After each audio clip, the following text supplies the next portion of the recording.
Sir నమస్కారం sir. నమస్తే అండి. సార్ ట్రంప్ ప్రపంచానికి ఒక తలనొప్పిలాగా తయారయ్యాడు సార్ ఆయన. గ్రీన్‌లాండ్ విషయంలో యూరప్ మొదట సపోర్ట్ చేసినట్టు అనిపించింది గానీ, ఇప్పుడు అతనికి వ్యతిరేకంగా యుద్ధాన్ని కూడా ప్రకటించినట్టు తెలుస్తుంది. దీనివల్ల పరిణామాలు ఎలా అంటే ప్రపంచ యుద్ధానికి రావడానికి అవకాశం ఉందా? ఈ ఎలా ముందుకెళ్ళబోతుందంటారు ఈ పరిణామాలన్నీ? యాక్చువల్‌గా ఇప్పుడు ప్రపంచం నాశనం కావడానికి ప్రపంచ యుద్ధాలు అవసరం లేదండి. ఎకనామిక్‌గానే ప్ర దేశాల్ని నాశనం చేయొచ్చు. ట్రంప్ చేస్తున్న పని అదే. హ్మ్. నిజానికి యుద్ధాలు అనే కంటే కూడా ఫైనాన్షియల్ హ్మ్. ప్రాబ్లమ్స్‌ని క్రియేట్ చేయడం. అంటే ఒక ఆర్డర్ బేస్డ్ ఇది రూల్స్ బేస్డ్ ఆర్డర్ అంటారు. అవునండి. రూల్స్ బేస్డ్ ఆర్డర్ అది ఆ రూల్స్ బేస్డ్ ఆర్డర్‌ని తెచ్చింది కూడా మళ్ళీ వెస్టర్న్ ఫ్రంటే. వాళ్ళకి అనుకూలమైన రూల్స్‌నే తెచ్చారు. హ్మ్. కానీ ఇప్పుడు అది కూడా పోయింది. ట్రంప్ ఏం చేస్తున్నాడంటే రియల్‌గా అమెరికా ఫస్ట్ అనే పాలసీని ఆయన 100% అమలు చేస్తున్నాడు. అంటే నిన్ననే బ్రిటిష్ పార్లమెంట్‌లో ఒక ఎంపీ హ్మ్. చాలా తీవ్రంగా ట్రంప్‌ని గురించి మాట్లాడి ట్రంప్‌ని ఏమన్నాడంటే ఒక గ్యాంగ్‌స్టర్‌తో పోల్చాడు ట్రంప్‌ని. అతను ఒక గ్యాంగ్‌స్టర్ లాగా తనకు కావాల్సిన దాన్ని తెచ్చుకోవడం కోసం అందరిని బెదిరిస్తా ఉన్నాడు. హ్మ్. భయభ్రాంతం చేస్తున్నాడు. ఒక దేశ నాయకుడిలాగా లేడతను అని సాక్షాత్తు బ్రిటిష్ పార్లమెంటు. హ్మ్. బ్రిటన్ అనేది అమెరికాకు ఎప్పటినుంచో ఫ్రెండ్. అవునండి. అట్లాంటిది బ్రిటిష్ పార్లమెంట్‌లో ఒక ఎంపీనే ఇలా మాట్లాడుతున్నాడంటే ట్రంప్ పరిస్థితి ఏముందనేది అర్థమవుతుంది. హ్మ్. అంటే ట్రంప్‌కేందంటే ఎటువంటి ఇంటర్నేషనల్ నియమాలు గాని, సంస్థలు గాని లేకపోతే ఎటువంటి కూటములు గాని అవేవి ఆయనకి అనవసరం. అమెరికాకి ఏది కావాలో దాన్ని ఆయన ఎక్కడున్నా లాక్కోవడానికి ట్రై చేస్తున్నాడు. హ్మ్. నిన్న దావోస్‌లో గంట 20 నిమిషాల పైన మాట్లాడాడు ఆయన ట్రంప్. ఆయన మాట్లాడుతున్నది ప్రధానంగా ఏందంటే అమెరికాని ప్రతి దేశం వాడుకున్నారు. హ్మ్. అమెరికాని యూజ్ చేసుకున్నారు. వాళ్ళు లాభపడ్డారు. అమెరికాకి నష్టం కలుగజేశారు అనేది మేజర్‌గా ఆయన మాట్లాడిన ఇదనమాట. అట్లాగే ఆయన ఎప్పుడు గాని తన గొప్పలు చెప్పుకుంటాడు. నేను 8 యుద్ధాలను ఆపానని నిన్న చెప్పుకున్నాడు. అవునండి. అందులో ఇండియా, పాకిస్తాన్ యుద్ధాన్ని కూడా నేనే ఆపానని మళ్ళీ ఒకసారి చెప్పాడు. హ్మ్. సో 8 యుద్ధాలు ఆపాను కాబట్టి నాకు 8 నోబెల్ ప్రైజ్‌లు ఇవ్వాలన్నట్టుగా ఆయన మాట్లాడారు. ఒక్కొక్క యుద్ధానికి ఒక్కొక్క నోబెల్ ప్రైజ్ ఇవ్వాలి నాకని. హ్మ్. కానీ నోబెల్ ప్రైజ్ ఇవ్వట్లేదు ఆయనకి. సో దాంతో పాటు నిన్న అత్యంత దారుణంగా యూరోప్‌ని అవమానిస్తూ మాట్లాడాడు. హ్మ్. స్టూపిడ్ ఫెలోస్ వీళ్ళు. ఒకప్పుడు యూరోప్ గొప్పగా ఉండింది. వీళ్ళొచ్చి స్టూపిడ్ ఫెలోస్ హ్మ్. చేసేశారు అని. అందులో ప్రధానంగా ఏందంటే ఆయన చెప్పదలుచుకున్నది యూరప్ పరిపాలకులు ఈ దాన్నేమంటారు ఇమ్మిగ్రేషన్ అనేది పెద్ద ఎత్తున వలసల హ్మ్. దీంట్లో గందరగోళంగా మారిపోయింది. రూయిన్ చేసేశారు హ్మ్. అని ఆయన మాట్లాడుతున్నాడు. ఎందుకంటే యూరోప్‌కి ఆయనకి మధ్య ఒక వార్ సిట్యుయేషన్ అయితే వచ్చింది. దీనికి ప్రధాన కారణం ఏందంటే హ్మ్. గతంలో ఆయన యూరప్ నాటో అంటారు. నార్త్ అట్లాంటిక్ ట్రీటీ ఆర్గనైజేషన్ అనేది వెరీ ఇంపార్టెంట్. ఓకే. ఈ నార్త్ అట్లాంటిక్ ట్రీటీ ఆర్గనైజేషన్స్‌కి ఇచ్చే ఫండ్స్‌ని ట్రంప్ రాగానే కట్ చేసేసాడు. హ్మ్. మీరే చేసుకోండి అని. మేమెందుకు మీకు సెక్యూరిటీ ఇవ్వాలి అనేది ట్రంప్ క్వెషన్ మార్క్. సో దాంతో కొంత ఇబ్బందయింది. దాని హ్మ్. తర్వాత ఏం చేశాడు ట్రంప్ కొన్ని దేశాలకి టారిఫ్స్‌ని పెంచుతానని చెప్పాడు. యాక్చువల్‌గా జూలైలో యూరోపియన్ యూనియన్‌కి, అమెరికాకి మధ్య వాణిజ్య ఒప్పందం అనేది హ్మ్. ఓకే అయింది. అయితే ఇప్పుడేమైంది, ఈ గ్రీన్‌లాండ్ మీద పడ్డాడు. మొన్న వెనెజులాని ఎప్పుడైతే లాక్కోగలిగాడో, వెనెజులా ప్రెసిడెంట్‌ని, వాళ్ళ భార్యని వాళ్ళ బెడ్‌రూమ్ నుంచి తెచ్చినా కూడా ఆయనకి పెద్దగా వ్యతిరేకత ఇంట బయట రాలేదు. హ్మ్. దాంతో అతనికి ధైర్యం వచ్చింది. మనం ఏ దేశం కావాలంటే ఆ దేశాన్ని హ్మ్. మీదకి అటాక్ చేసి మన కంట్రోల్‌లో తెచ్చుకోవచ్చు అని. ఎందుకంటే ఇప్పుడు అందరూ కూడా ఒక రకంగా అమెరికాకు భయపడే పరిస్థితి వచ్చేసింది ట్రంప్ వల్ల.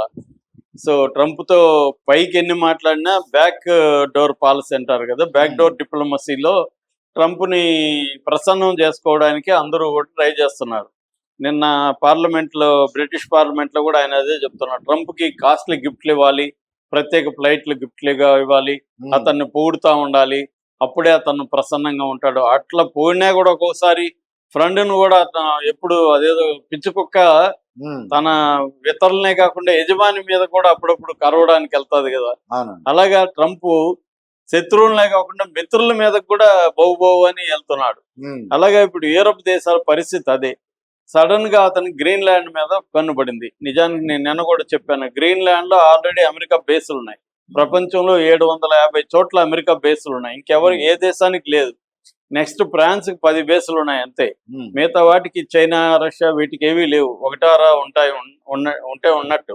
ఉమ్, అలాంటిది ట్రంప్కి 750 దేశాల్లో అమెరికాకు బేసులుండి, గ్రీన్లాండ్ లో కూడా బేసులుండి, గ్రీన్లాండ్ ఒక రకంగా మిలిటరీ పరంగా ట్రంప్ కంట్రోల్లో ఉన్నట్టే, అది అమెరికా కంట్రోల్లో ఉన్నట్టే.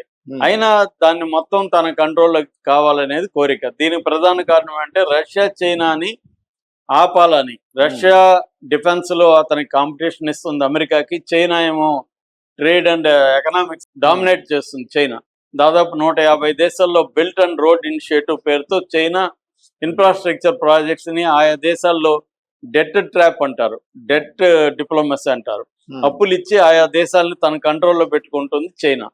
సో దీంతో ఇప్పుడు ట్రంప్కి ఏమైందంటే చైనా రష్యాని కట్ చేయాలని ఉమ్, ఆ దేశాల ప్రజెన్స్ ఎక్కడెక్కడ ఉంటే అక్కడ ఏదో ఒక రూపంలో ఇతను ఆ వాటిని ప్రెజర్ చేస్తున్నాడు. ఇప్పుడు ఇరాన్ ని ప్రెజర్ చేస్తున్నాడు, అవును. అటు వెనిజులాని తెచ్చేసుకున్నాడు, మిడిల్ ఈస్ట్ అంతా కూడా తన గ్రిప్ లో పెట్టుకున్నాడు, ఇజ్రాయెల్ తన కంట్రోల్లో ఉంది, పాకిస్తాన్ తన కంట్రోల్లోకి వచ్చేసింది. ఇప్పుడు ఏంటంటే గ్రీన్ ల్యాండ్స్ ని తన కంట్రోల్లో పెట్టుకోవాలని తన కొనుక్కుంటాను అమ్మేయండి అంటున్నాడు. ఉమ్, అరే ఇదేదో మన సినిమాల్లో వెళ్ళను, ఈ బిల్డింగ్ నేను కొంటానంటే నేను అమ్మను కదంటే నువ్వు నిన్నోడు అడిగాడు నేను కొంటున్నాను, అంతే. నువ్వు అమ్ముతున్నావు అనేసి వెళ్ళిపోతాడే. ఉమ్, అలాగా ఉంది ట్రంప్ది, నేను కొంటున్నాను అనే పద్ధతిలో ఉన్నాడు. అవును. అక్కడ ప్రజలు వ్యతిరేకిస్తున్నారు, అదే డెన్మార్క్ దీంట్లో ఉంది, డెన్మార్క్ వ్యతిరేకిస్తుంది. ఉమ్, ఇప్పుడు ఈ మెల్లమెల్లగా యూరప్ అంతా కూడా, ఈ మొన్నటి వరకు యూరప్ లో అనేక దేశాలు భయంతో ఉన్నాయి ట్రంప్ పట్ల. ఎందుకంటే సెక్యూరిటీ ట్రంప్ అమెరికా ఇస్తేనే వాళ్ళకి సెక్యూరిటీ, లేదంటే రష్యా భయం ఉంది వాళ్ళకి. ఉమ్, రష్యా నుంచి కాపాడాలంటే అమెరికానే వాళ్ళకి పెద్ద దిక్కు. ఉమ్, కానీ ఇప్పుడు కాపాడే కంచె చైనా వేసినట్టుగా కాపాడేవాడే నిన్ను భోజనం చేస్తానంటూ ఉంటే ఏం చేయాలి? అవును. అందుకని వాళ్ళు యాక్చువల్ గా నిన్న డావోస్ లో కలుద్దాం అనుకున్నారు ట్రంప్ ని, ఉమ్, కానీ ట్రంప్ చాలా దారుణంగా అవమానించాడు. ఉమ్, ఆయన ఎవరు, ఫ్రెంచ్ ప్రెసిడెంట్ మాక్రోని, ఆయనైతే ఈయన మంచి కళ్ళద్దాలు పెట్టుకొని ఉన్నాడు, ఇలాగంతా ఎక్కిరించాడు. రెండోసారి ఎక్కిరించాడు, అంతకుముందు ఆయన పేరుని కూడా ఎక్కిరించాడు. ఉమ్, సో దాంతో వాళ్ళు యూరప్ కూడా ఇప్పుడు ఒక త్రాటి మీదకి వచ్చింది, G7 దేశాలంతా కలుస్తున్నాయి. సో యూరప్ 2025 జూలైలో అనుకున్న ఒప్పందం ఏదైతే ఉందో దాన్ని రద్దు చేసేసింది. ఉమ్, ఇది నిజానికి అమెరికాని ఛాలెంజ్ చేయడమే.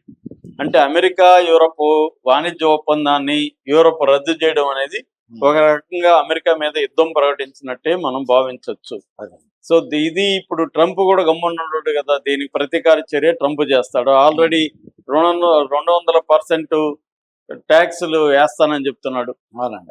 ట్రంప్ ఉమ్, యూరప్ దేశాల మీద, ముఖ్యంగా ఫ్రాన్స్ మీద 200% వేస్తానంటున్నాడు. ఉమ్, దానికి ప్రతీకారంగా యూరప్ కూడా 2 చర్యలు చేపట్టింది. ఉమ్, ఒకటేమో అమెరికా నుంచి యూరప్కి వచ్చే వస్తువుల మీద, గూడ్స్ మీద వాళ్ళు ప్రతీకార తారిఫ్ అనేది వాళ్ళు వేస్తారు, రివెంజ్. దీంతో రెండవది ఏంటంటే యూరప్ లో ఉండే అమెరికన్ కంపెనీస్ ని ఇబ్బంది పెట్టడం. అవును. సో ఈ 2 తీసుకుంటున్నారు. అట్లాగే వాణిజ్య ఒప్పందమే రద్దయిపోయినప్పుడు ఇంకెవడిష్టం వాడిది. ఉమ్, సో వాణిజ్య ఒప్పందం లేదు, తారిఫ్స్ ఎవరి పాటికి వాళ్ళు వేసుకుంటున్నారు. అందుకనే దీని ప్రభావం ఇప్పుడు ప్రపంచ మార్కెట్ల మీద విపరీతంగా పడుతుంది. నిన్నటి వరకు స్టాక్ మార్కెట్ కుప్పగొలిపోయింది ఇండియాలో. దాదాపు 3-4 రోజుల్లో 20 లక్షల కోట్లు ఆవిరైపోయింది. ఈ రోజు కొద్దిగా పాజిటివ్గా ఉంది స్టాక్ మార్కెట్, కానీ గోల్డ్ అండ్ సిల్వర్ దారుణంగా పడిపోయింది ఈ రోజు. అవును. ఈ రోజు చూస్తే అతి భయంకరంగా ఉంది. గోల్డ్ సిల్వర్ దాదాపు 10% ఇప్పటి వరకు పడిపోయింది. ఇప్పటికి ఇంకా పడుతూనే ఉంది. ఓకే. సో అంటే పైకి లేచి డమాలని పడిపోయింది gold and silver. Um, so దీని ఎఫెక్ట్ ఇండియా మీద కూడా పెద్ద ఎత్తున పడే అవకాశం ఉంది. ఇప్పుడు యూరోప్ కి అమెరికాకి మధ్య ట్రేడ్ వార్ అయితే జరుగుతుంది. అవును. ఇది మిలిటరీ వార్ కూడా జరగచ్చా అంటే చెప్పలేము. ఎందుకంటే ఆల్రెడీ గ్రీన్లాండ్స్ దగ్గరికి సైన్యాన్ని ఉమ్, మోహరిస్తున్నాడు ట్రంప్.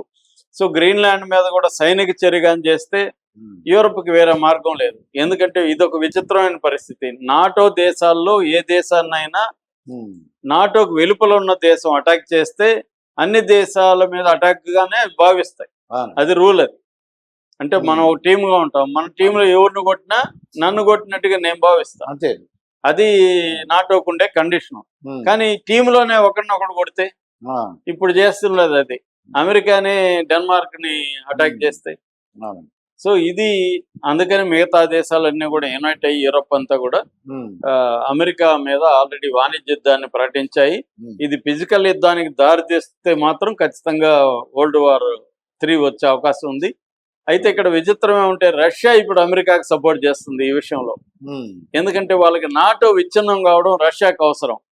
అది వాళ్ళు ఎప్పటి నుంచో కోరుకుంటుంటే వాళ్ళ కళని ఇప్పుడు ట్రంప్ నెరవేరుస్తున్నాడు. అందుకనే రష్యా పత్రికలంతా 2 రోజుల నుంచి ట్రంప్ ని హీరో అని కీర్తిస్తున్నాయి. అది సో అంటే మనం ఇంటర్నేషనల్ రాజకీయాలు పరిశీలిస్తే చాలా మన గ్రామంలో రాజకీయాల కంటే డిఫరెంట్ గా ఉండవు, ఇంతకంటే ఘోరంగా ఉంటాయి. సో ఏదేమైనా ఇప్పుడు ట్రంప్ ఒక అల్లాకల్లోలను అయితే సృష్టించాడు ప్రపంచవ్యాప్తంగా. ఇది ఇంకా ఏ స్థాయి వరకు పెరుగుతూ పోతుందనేది చూడాలి. ఇప్పుడు అంటే బాలాజీ గారు ఈ ట్రంప్ గ్రీన్లాండ్ గురించి, ఎందుకంటే అక్కడ యుద్ధ స్థావరం పెట్టుకుంటే తనకి ఈజీ. ఆల్రెడీ యుద్ధ స్థావరం ఉందండి, బేస్ ఉంది. కానీ చైనా రష్యా అక్కడికి పోకుండా తన అధీనంలోకి రావాలి. అది అతను మెయిన్ ప్రపంచానికి అశాంతి ఇక మెయిన్ కోరిక అదే అండి. చైనా రష్యాని కంట్రోల్ చేయాలి. అది కంప్లీట్ గా తన కంట్రోల్లో ఉండాలి. ఇప్పుడు తను కంప్లీట్ గా తన కంట్రోల్లో లేదు. తన స్థావరం ఉంది, ఆడ బేస్ ఉంది. బేస్ ఉంటే సరిపోదు, మొత్తమే కంట్రోల్లో ఉండాలి. కంట్రోల్ తెచ్చుకోవాలంటే వీళ్ళు వెళ్ళకూడదు అక్కడ అనేది అతని కోరిక.